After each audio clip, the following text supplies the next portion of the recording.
श्री स्वामी समर्थ. श्री स्वामी चरित्र सारामृत अध्याय 4. संन्याशांची फजिती. श्री स्वामी समर्थ महाराजांच्या दिव्य लीलांचा महिमा ऐकून 2 संन्यासी अक्कलकोटास आले.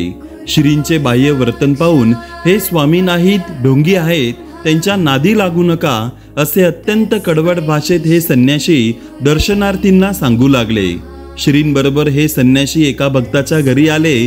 तेथे कृपा सिंधूंच्या आगमनाच्या वार्तेने भक्तगणांची प्रचंड गर्दी झाली.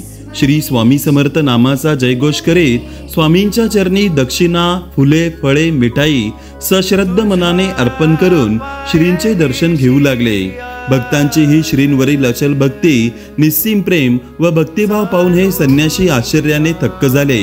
दर्शनार्थींनी आणलेला प्रसादाचा ढीग स्वामींनी स्वतःकडे न ठेवता संन्याशांकडे दिला.